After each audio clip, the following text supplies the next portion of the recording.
This is coming up on our 30th year of Opera Iowa, which is a remarkable number. I think it's one of the largest and most expansive programs in arts education in Iowa today. And we estimate that we've introduced opera to almost 800,000 children and adults across this state. And we've also been in 10 surrounding states and even to China and Japan. It's an outreach tour. Of course, the core component is the Billy Goat's Gruff and the elementary school residencies. Those are the ones we do the most.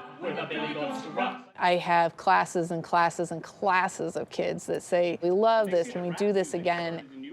It was very important from the very beginning of this program that we had an educational component to it. We go into the classrooms, we do workshops, that there's interaction between the students and the singers. One thing that I love is when we go into these schools, we see these children just connecting with us, with the singing, with the art form, and it just gives me hope. The singing aspect and incorporating the children into our opera is kind of the cherry on top of this entire tour, because they can say that they've been in an opera before now. They'll always remember this production.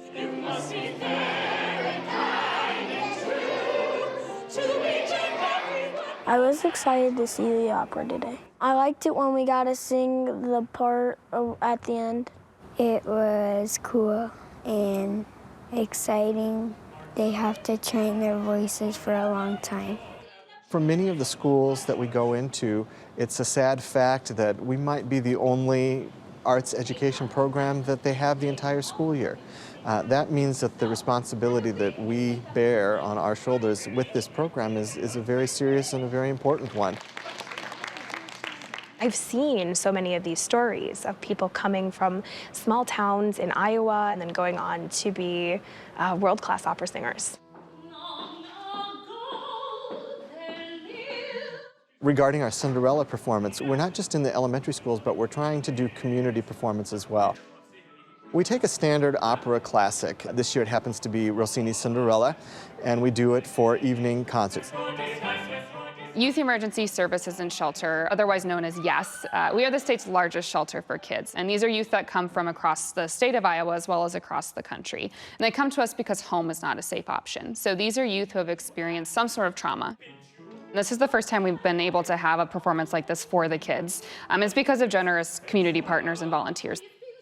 Exposing our kids to arts opportunities like this performance is very important as far as helping them understand the future, so giving them hope for what's to come. If we can expose them to different types of music, we will, because we know it is an extremely valuable coping mechanism. You never know how you might spark someone's imagination, what it might mean to them to have seen something so completely outside the realm of what their day-to-day life experience might be, how it might inspire them, or that might spark their interest and might become a major part of their life. If we want to have audiences in the future, if we want to have students who grow up to be informed arts advocates or even performers, we have to do programs like this.